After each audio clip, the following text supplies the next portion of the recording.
معزز و مؤخر علماء اہل سنت، طالبان علوم نبویہ، حاضرین اہل سنت و جماعت، السلام علیکم ورحمۃ اللہ وبرکاتہ۔ الحمدللہ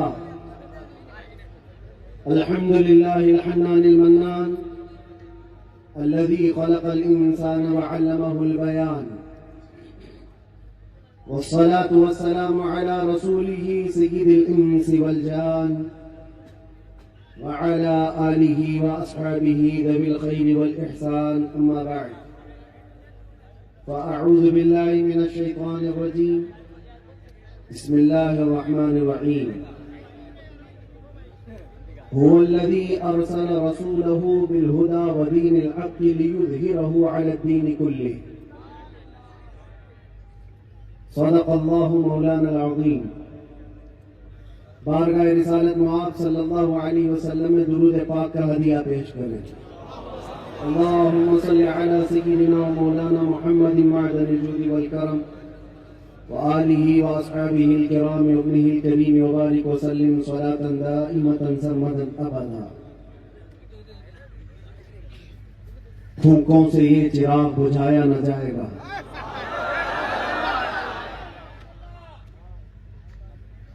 میرے عزیزوں، یہاں سے ہم اپنی گفتگو کا آغاز کرتے ہیں۔ آپ کے ہاں اتنا بڑا مجمع جو بیٹھا ہوا ہے، میں محسوس کرتا ہوں کہ علم کا ایک قلعہ آپ کے پاس موجود ہے، علماء کا ایک ذخیرہ موجود ہے، اور بہترین بولنے والے علماء ہیں۔ ناظم اجلاس مجھ سے پیشتر جس طرح سے انہوں نے مدرسے کا تعارف کرایا ہے، اللہ تعالیٰ اس مدرسے کو ہمیشہ شاد و آباد رکھے، مرکز اہل سنت و جماعت، مرکز عشق رسول بنائے۔ ہماری یہاں پر اتنے لمبے سفر کر کے آنے کی ضرورت نہیں ہوتی، اور میں یہ جانتا ہوں کہ لوگ سننا کم اور دیکھنا زیادہ چاہتے ہیں، اور اس کی وجہ بھی ہے کہ دنیا اپنے اپنے حساب کے مجرے کرنے والے سیلیبریٹیز کو دیکھتی ہے، تو یہ امت محمدیہ ہے، نبی کے قیدی کو دیکھنا چاہتی ہے۔ ظاہر سی بات ہے، جیل سے چھوٹنے کے بعد آدمی چہرہ چھپا کے گھومتا ہے، ہوتا ایسی ہی ہے، جیل کاٹ کے آیا ہے، سزا کاٹ کے آیا ہے، لوگ اس کو دیکھ کر کے تانے مار رہے ہوتے ہیں اور وہ منہ چھپا کر گھوم رہا ہوتا ہے۔ لیکن یہ قانون ہر جگہ فٹ نہیں ہوتا، وہ اور ہوتے ہیں جو چہرہ چھپا کے گھومتے ہیں، جو نبی کے نام پر جاتے ہیں، وہ یہاں بھی چہرہ اٹھا کے جیتے ہیں، اور انشاءاللہ قیامت کے دن بھی چہرہ ان کا سرخرو رہے گا۔ اس لیے کہ اقبال نے بہت اچھی بات کہی، آبرو ما زنام مصطفیٰ است، ہم سب کی عزت و آبرو مصطفیٰ کے نام سے وابستہ ہے۔ اور اللہ کریم قرآن عظیم میں ارشاد فرماتا ہے، وَلِلَّهِ الْعِزَّةُ وَلِرَسُولِهِ وَلِلْمُؤْمِنِينَ، عزت اللہ کی ہے، رسول کی ہے، اور مومنین کے لیے ہے۔ ہم نے دیکھا ہے میرے عزیزوں، جن لوگوں کو آج سیلیبریٹی کہا جاتا ہے یا پاورفل شخصیت کہا جاتا ہے، سیاست میں آنے کی وجہ سے یا پھر گلیمر کی دنیا میں آنے کی وجہ سے، ٹیلی ویژن کے اوپر آنے کی وجہ سے، ان کے حالات ایسے ہیں کہ جب تک جوانی ہے ان کی چاندنی ہے، اور جب تک ان کا شباب ہے وہ چمک رہے، جہاں چہرے پہ جھریاں پڑ گئی نیا ہیرو آ جائے گا، دنیا ایک نیا ہیرو اپنا ڈھونڈ لیتی ہے، اور یہ دنیا بھی حسن و جمال پر اترانے والوں کی زیادہ لائق نہیں ہوتی، وہ برقرار نہیں رہ سکتے، نہ ہی سیاست کی کرسی پر بیٹھ کر کے اقتدار جمانے والے، ہم نے ان کو بھی دیکھا ہے، نئی پارٹی آئی اور بوڑھے کو سائڈ میں لگا دیا گیا، اب بوڑھوں کو کوئی پوچھتا بھی نہیں ہے، 40 سال بیچارے خدمت کرتے رہے اور آج ریٹائرمنٹ کی کربناک زندگی گزارنے پر مجبور ہو گئے. لیکن یہ مصطفیٰ کی غلامی کی دنیا الگ ہے. یہاں حضور پاک صلی اللہ تعالی علیہ وسلم کا غلام ایک عالم دین جتنا بوڑھا ہوتا جاتا ہے اتنی عزت اس کی بڑھتی چلی جاتی ہے. یہاں بوڑھوں کی عزت کم نہیں ہوتی بلکہ اس کو بوڑھا کہاں کہتے ہیں. جوان بیٹھے ہوتے ہیں لیکن بوڑھے عالم دین کو فیصل بنا کر بٹھاتے ہیں. جو زیادہ ہے عمر والا ہو گیا, وہ تجربے والا زیادہ ہو گیا, اس کی عزت بڑھتی چلی گئی. اس لیے کہ یہ عزت پاؤڈر لالی کی عزت نہیں ہے, یہ میرے مصطفیٰ کے قدموں سے حاصل کی ہوئی عزت ہے. ہم نے دیکھا ہے مرشد گرامی حضور تاج الشریعہ بدر الطریقہ, عمر 75 سال کی ہو گئی, بڑھاپا تھا, لیکن ایک جگہ انہیں بٹھا دیا جائے اور لاکھوں کو ایک طرف دنیا لاکھوں کو دیکھنا چھوڑ دے گی, اس ایک مرد قلندر پر دیکھتی رہ جائے.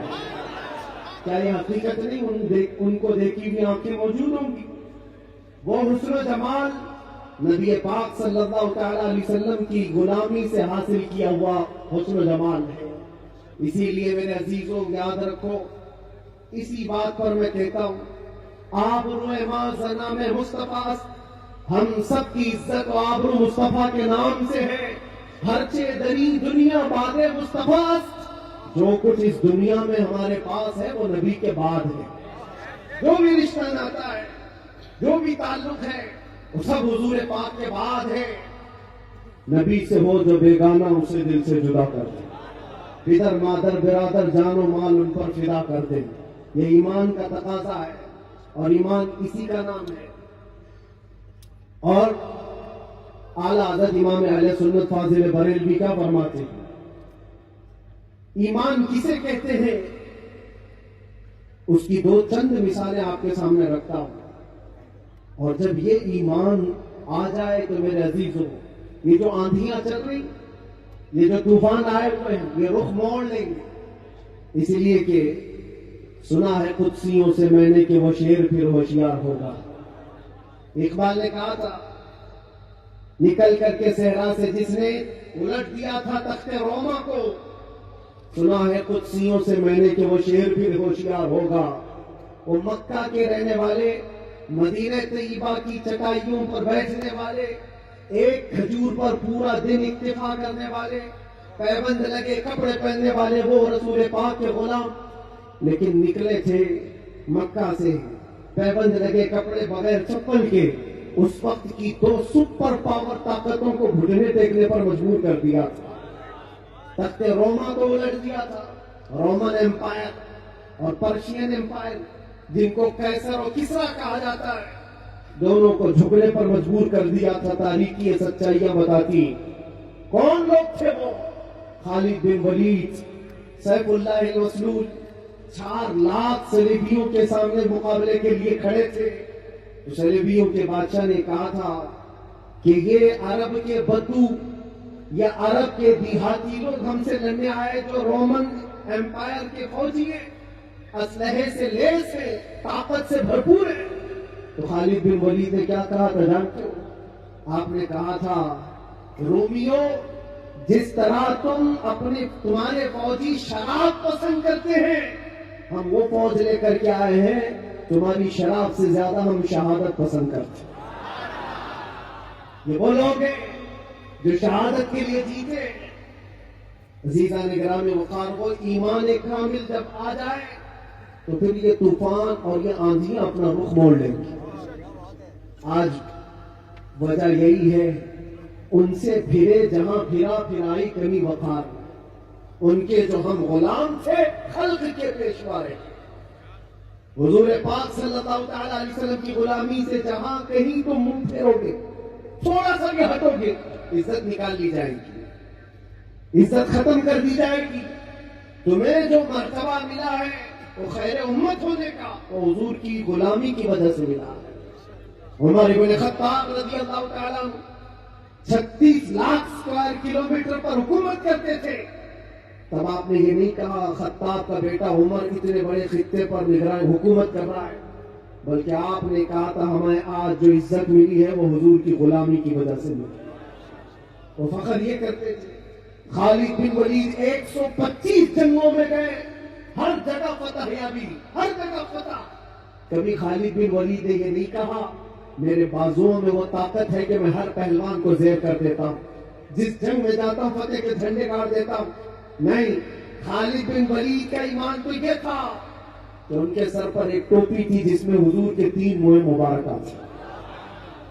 وہ فتح کا صحرا انہی موئے مبارک کو دیتے اور کہتے یہ نسبت میرے ساتھ ہے, اسی لیے اللہ مجھے ہر جگہ فتح عطا کرتا ہے.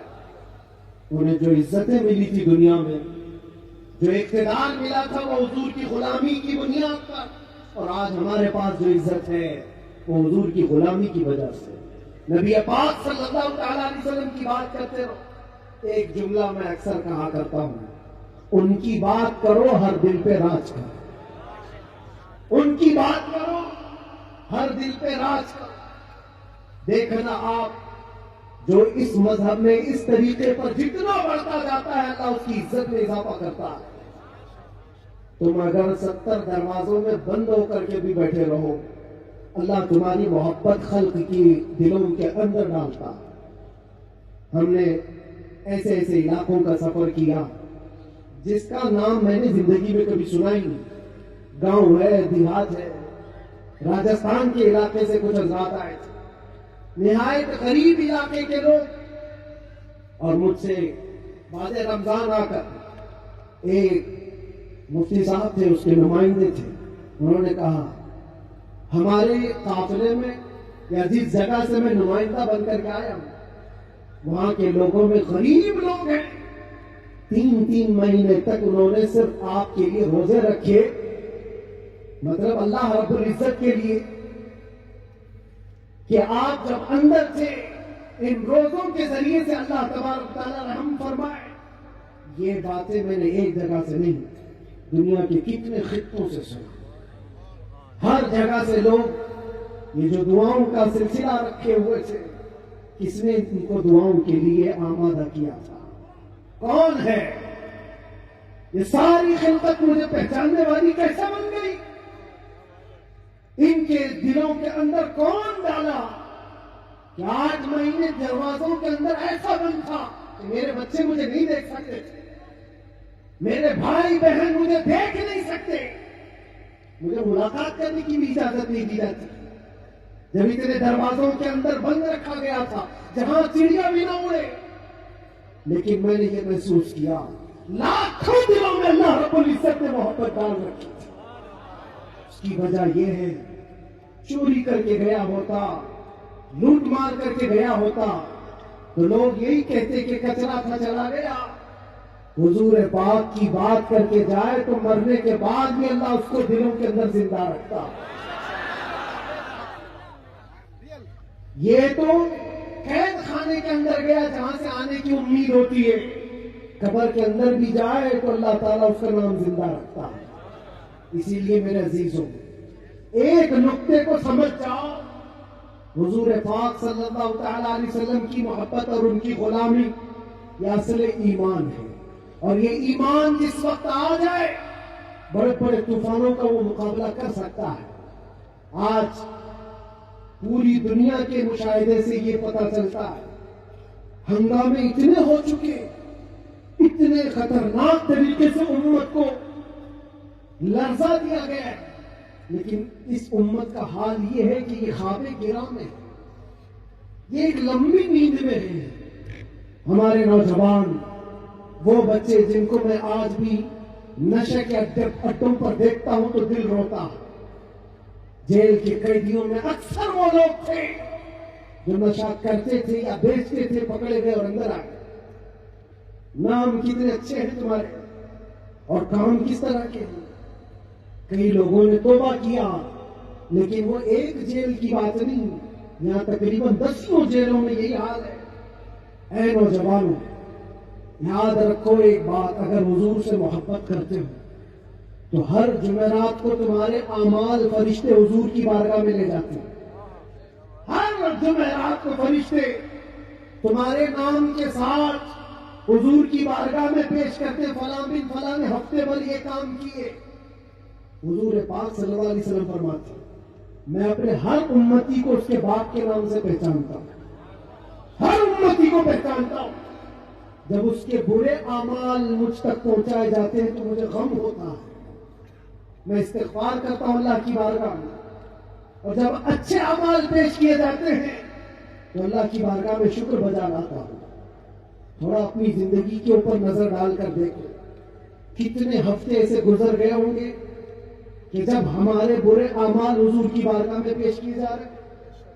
کیا یہ اب بھی بدلنے کا وقت نہیں ہے نوجوان؟ دنیا یہ چاہتی ہے کہ تم نشے کے اڈوں میں کھوئے رہو.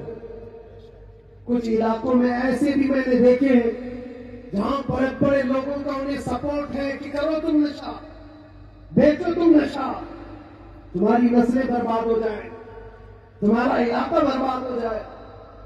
آج سے صرف 70 سال پہلے کی بات ہے. ہمارے اس ملک میں ایجوکیشن لیول اس وقت بھی مسلمانوں کا سب سے اوپر تھا. اور آج آپ بخوبی دیکھ سکتے ہیں کس طرح سے ہمیں پکارا جا رہا ہے، کیسے ہمیں تانے دے کے سارے ڈیبیٹ کیے جا رہے ہیں. کہاں کہاں تمہیں پنچر مین کہا جاتا ہے. کیوں؟ یہ وہ قوم ہے جو پوری دنیا کو علم سکھانے آئی ہے. خیر امت تم سے، ان سے پھرے جہاں پھرا پھر آئی کرنی وقار.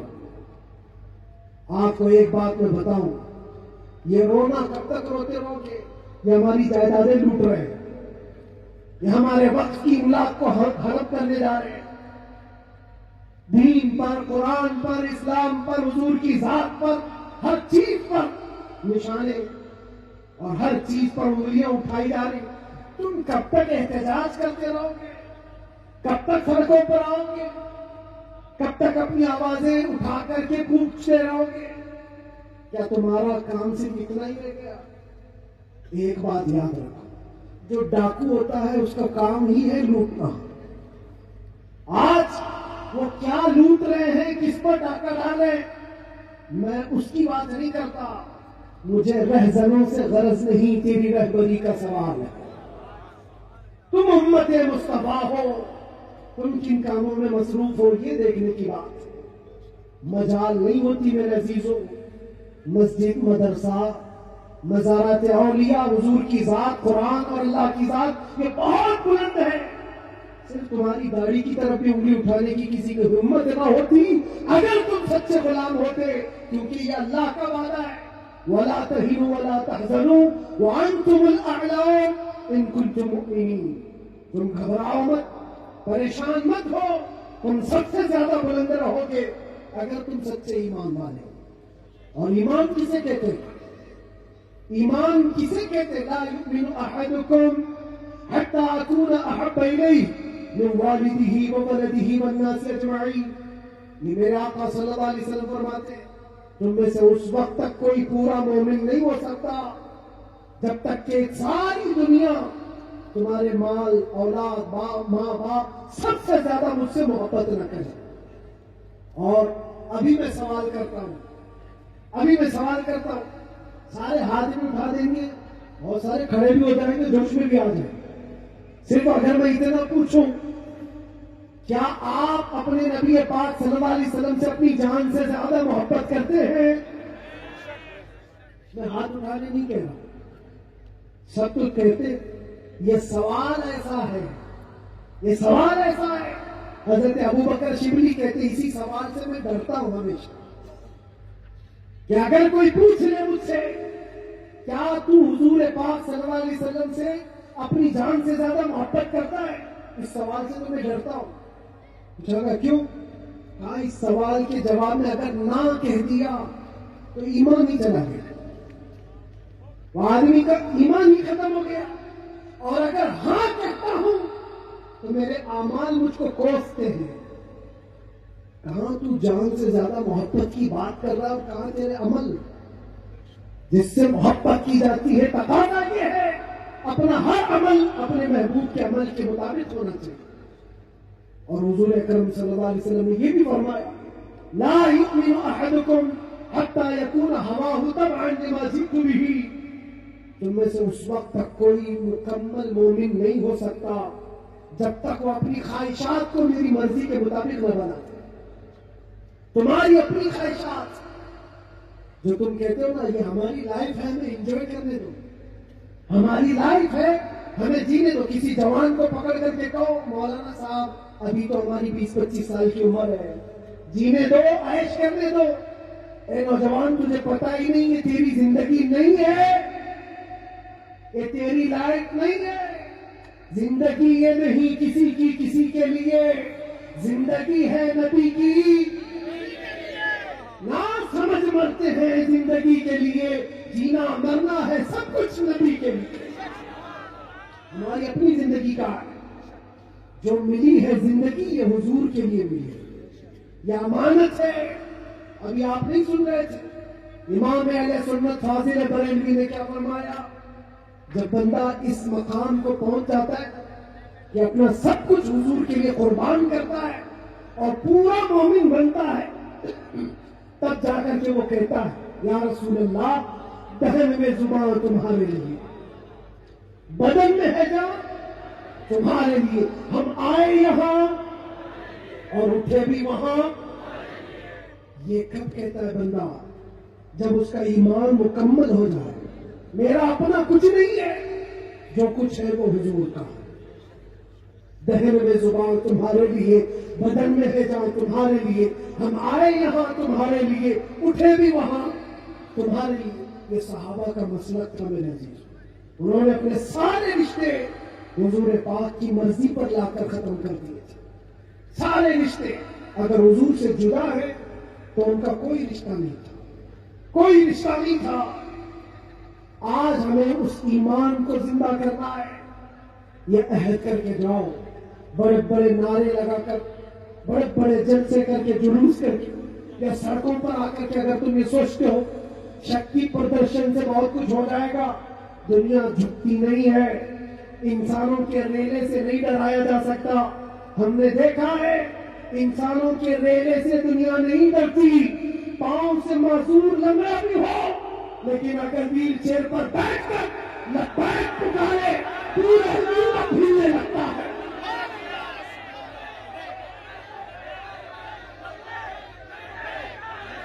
دنیا یہ سیلاب سے نہیں ڈر رہی. دنیا کو اگر خوف ہے تو صرف اس ایمان سے جو عمر ابن خطاب کا تھا, اس ایمان سے ڈر ہے جو خالد بن ولید کے اندر تھا. اسی لیے انگریز آج سے 100 سال پہلے کیا کہہ کر کے گئے تھے پتہ ہے؟ ہمارے بارے میں یہ کہہ کر کے گئے تھے یہ فاقہ کش موت سے ڈرتا نہیں, ذرا روح محمدی اس کے بدن سے نکال دو. وہ یہ کہتے تھے روح محمدی اس کے بدن سے نکال دو. ڈر اسی بات سے, ڈر اسی بات سے. جہاں روح محمدی آ گئی دنیا کو پتا ہے یہ سویا ہوا شیر جاگ گیا تو بہتوں کی نیند حرام کر دے گا. جتنے کتے ہیں سب دل میں چلے جائیں. حقیقت ہے جتنے کتے ہیں سب دل میں چلے جائیں. اب مجھے تو کہتے ہیں, مجھے کہتے ہیں کہ ڈر لگتا ہے, پھر آپ کتا کہہ رہے ہیں. میرے عزیزوں ہم ہندوستان میں رہتے ہیں, ہماری ہر گلی کوچے میں کتا ہوتا ہی ہے. مجھ سے باضابطہ طریقے سے سوال جواب کر رہے تھے, آپ تقریر میں اس طرح سے کہہ رہے ہو, کتا کہہ رہے ہو, کتا کہہ رہے ہو. میں نے کہا کس کو کہہ رہے ہو؟ میں نے کہا کتے کو کتا کہا. کس کو کہا جائے گا؟ ہم کتے کو کتا نہ کہیں تو آپ بولے ٹامی بولے. عزیزہ نے گرامی وقار, مجھے اس سے لینا دینا نہیں. بات یہ ہے کتے کیوں بھوک رہے ہیں اس سے کیا غرض, شیر کیوں سویا ہے اس سے غرض ہے. شیر کیوں سویا ہے اس سے مجھے غرض ہے. نبی پاک صلی اللہ تعالیٰ علیہ وسلم کی امت بزدل تو نہیں ہو سکتی, بزدل نہیں ہو سکتی. ہم کفن بردوش ہیں. ہم دنیا میں آئے اللہ اکبر سن کر کے آئے, اور جائیں گے تو اللہ اکبر سن کر جائیں گے، ہے یا نہیں؟ پیدا ہوئے تھے تو کانوں میں کیا سن گے؟ کسی مولوی صاحب نے اذان دی تھی کہ نہیں دی تھی؟ اللہ اکبر کہا تھا کہ نہیں کہا تھا؟ ارے جس دن پیدا ہوئے تھے اسی دن کہا تھا۔ کیوں کہا تھا؟ یہ تجھے پتا چلے اللہ اکبر کا مطلب اللہ سب سے بڑا ہے، باقی کوئی بڑا نہیں ہے، دوسرے سے ڈرنے کی ضرورت نہیں، اللہ سب سے بڑا ہے۔ اور جب مرو گے تو امام صاحب جنازے پہ کھڑے ہو کر کے کیا کہیں گے؟ نماز کے لیے رکعت باندھیں گے کہ نہیں؟ اللہ اکبر جاتے ہوئے بھی ہمارا یہ قانون ہے کہ وہ اللہ کو سب سے بڑا مان کر کے جا رہا ہے۔ تو پھر یہ بیچ کی زندگی میں ایرے دیرے نچو کھیرے سے ڈر کیوں؟ زیادہ سے زیادہ یہاں یہ ہوگا تو ہمارے ساتھ ہوگا۔ میاں یہ تو چند دنوں کی بات تھی، صحابہ اکرام میں وہ لوگ ہیں جو 16 سال تک قید کی سزائیں کاٹے ہیں۔ حضور پاک صلی اللہ علیہ وسلم کے زمانے میں 16 سال تک قید رکھا گیا۔ وہ بھی آج مثالیں بہت ہیں، موجود ہیں۔ آزمائش کا دور، اگر اللہ نے ہماری زندگی میں یہ لکھا ہے تو وہ قبول کرو۔ اور یہاں آئے ہیں مرنے کے لیے، موت تو آنی ہے سب کی، لیکن ایک مومن موت سے ڈرتا نہیں۔ کیوں؟ موت اس کے لیے حادثہ ہے جس کا یہ سوچنا ہے کہ مرنے کے بعد جلنا ہے، مرنے کے بعد پھر پتہ نہیں کس شکل میں پیدا ہونا ہے، کتا پیدا ہونا ہے، بلی پیدا ہونا ہے، چوہا پیدا ہونا ہے، سانپ پیدا ہونا ہے۔ ڈر ہے۔ مومن موت سے ڈرتا نہیں، اس لیے کہ مومن کا یہ عقیدہ ادھر آنکھ بند ہوگی ادھر دیدار مصطفیٰ، اور قبر میں بھی جائے تو کیا خوب کہا ہے ایک عاشق رسول نے، کیا خوب کہا ہے، جب منکر نکیر آ کر اسے اٹھائیں گے جواب دینے کے لیے، تو عاشق مصطفیٰ جو قبر میں گیا وہ کیا کہتا ہے؟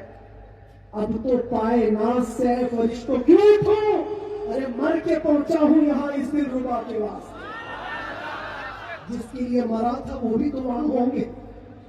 بس میرے عزیزوں، گفتگو کو سمیٹتے ہوئے میں صرف اتنی بات کہوں گا، ان کے جو ہم غلام تھے، خلق کے پیشوا رہے، ان سے پھرے، جہاں پھرا پھرائی کبھی وقار میں، تمہیں اللہ قرآن میں فرماتا ہے تم باعزت رہو گے، بلند رہو گے، کامیاب رہو گے، شرط یہ ہے کہ ہمیشہ ایمان کے ساتھ رہو، ایمان کے ساتھ رہو۔ اور ایمان کون سا ہے؟ مسجد میں تم سچے ہو گئے، بازار میں جھوٹے ہو گئے، یہ ایمان کا تقاضا نہیں ہے۔ تم تجارت پر بیٹھے ہو، لوگوں کو دھوکہ دے رہے ہو یا پھر چیٹنگ کر رہے ہو، یہ ایمان کا تقاضا نہیں۔ ایک صحابی رسول ہے حضرت نعمان، ایک ملک گئے، وہ بادشاہ عیسائی تھا۔ جب اسے خبر ملی کہ عرب کے محمد صلی اللہ علیہ وسلم کا ایک سفیر آیا ہوا ہے، ایمبیسیڈر آیا ہے، تو اس بادشاہ نے ریشم کا قالین بچھایا اور سونے کی کلائی کی ہوئی کرسی رکھا ان کے استقبال کے لیے۔ لیکن جب وہ آئے، صحابی رسول حضرت نعمان، اپنی تلوار سے انہوں نے وہ قالین کو ہٹا دیا، جو ریشم کا قالین بچھا ہوا تھا ہٹا دیا، کہا میں زمین پر چل کر جاؤں۔ پھر جب کرسی دیکھی سونے کی ہے، ہٹا دیا، کہا میں عام کرسی پر بیٹھا۔ بادشاہ نے کہا اتنا ایٹیٹیوڈ ہے، ہم نے آپ کی عزت کے لیے سب کیا، ہم بہت عزت کرتے ہیں آپ کی، محمد صلی اللہ علیہ وسلم کے آپ سفیر بن کر کے آئے۔ اس صحابی نے کیا جواب دیا؟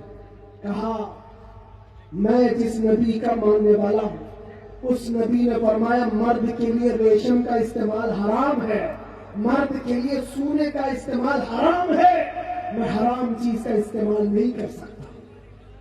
وہ کہاں تھے؟ دوسرے ملک میں تھے۔ حضور کہاں ہے؟ مدینے میں۔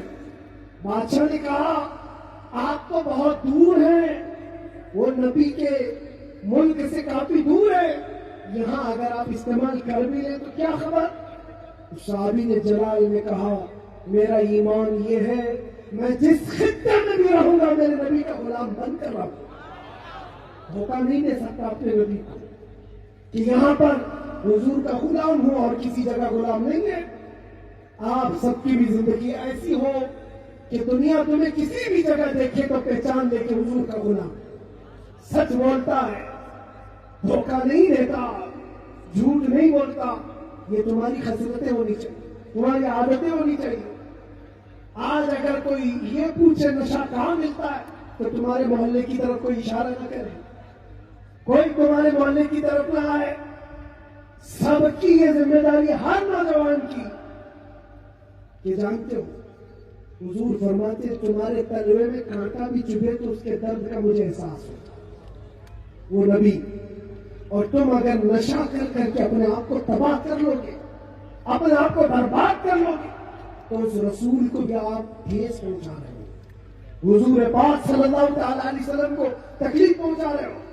بدلو اپنی اس زندگی کو. اور میرا میسج یہی ہے, اٹھو وہ گھر نہ حشر نہ ہوگا پھر کبھی. دوڑوں کے زمانہ چال اپنی چل گیا, قوت عشق سے ہر پست کو بالا کر دو. دہر میں نام محمد سے اجالا کر دو, دہر میں نام محمد سے اجالا کر دو. اور یہ جو رونا ہے ہمارا, یہ سارے مسئلوں کا حل کیا ہوگا, ہمارا فیوچر کیا ہوگا, ہمارا مستقبل کیا ہوگا. اور اللہ کریم قرآن میں فرمایا ہے, جس سے میں اپنی گفتگو کا آغاز کیا تھا, بھوکوں سے یہ چراغ بجھایا نہ جائے گا. یہ دین اسلام تمہارے اور ہمارے باپ سے چلایا نہیں جائے گا. یہ اللہ کریم کا نظام ہے. چنگیز بھی آئے, ہلاکو بھی آئے, بڑے بڑے آئے, سڑے سڑے آئے, اس درخت کو ہلانے کی کوشش کرتے رہے, اور نام و نمود بھی ختم, نام و نمائش بھی ختم, سب چلے گئے. باقی مگر اب تک نام و نشان ہمارا.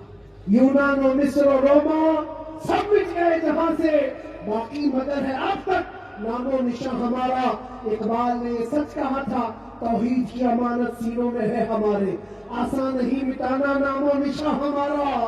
اس بات کو یاد رکھو, تمہارے مٹ جانے سے, میرے قتل ہو جانے سے اسلام نہیں مٹتا, اسلام ختم نہیں ہوتا. اندھے لوگ اگر یہ سوچ کر کے بم برسا رہے ہو, قتل عام کر رہے ہو, تو انہیں کان کھول کر سوچ لینا چاہیے. کربلا کی دھرتی پر امام حسین کے پورے خاندان کو قتل کر دیا گیا. اس وقت جب اسلام نہیں رکا تھا, تو اس سیلاب سے کبھی اسلام نہیں رکنے والا. یہ صبح قیامت تک چمکتا دمکتا رہے گا. اللہ فرماتا ولو کرہ الکافرون, اگرچہ کافروں کو اچھا نہ لگے, اللہ تعالیٰ اس دن کو غالب رکھے گا. آپ بدلو اپنی زندگی کو, سچے مسلمان بنو, سچے اسلام کی پیروی کرو, تاکہ دنیا کو آج جو یہ پروپیگنڈا پھیلا کر کے سمجھایا جا رہا ہے, اس پروپیگنڈے کو بدل کر کے دکھاؤ کہ نہیں, جھوٹ ہماری خصلت نہیں ہے, بددیانتی ہماری عادت نہیں ہے, بلاکاری ہم میں سے نہیں ہو سکتے, چور چمار ڈاکو نشہ خوری یہ ہم میں نہیں ہو سکتی. یہ ساری خصلتوں کو اپنے معاشرے سے دور کر کے پھر ثابت کر کے بتاؤ کہ حضور پاک کا غلام جدھر سے گزرتا ہے خوشبوئیں پھیلا کر جاتا ہے. اور عزت پھر تم دیکھو گے میرے عزیز ہو, عزت فوج جمع کرنے کا نام اس طاقت نہیں ہے, ایمان کی قوت بڑھانے کا نام اصل طاقت. یہ طاقت واپس آ جائے انشاءاللہ العزیز. ایک جملہ کہتا ہوں, سنو, کان کھول کر سنو, بہت اچھی بات ہے. یہ میری پوری تقریر کا خلاصہ, لب لباب حاصل کلام. کیا کیا چیزیں تمہیں چاہیے, کیا کیا چیزیں چاہیے؟ تخت چاہیے, سیاست چاہیے, قیادت چاہیے, حکومت چاہیے, ایجوکیشن میں مہارت چاہیے, بڑی کامیابی چاہیے, کیا کیا چاہیے؟ زمین چاہیے, جائیداد چاہیے, اوپر تک اڑنا آنا چاہیے, کیا کیا چاہیے؟ سب جمع کر لو.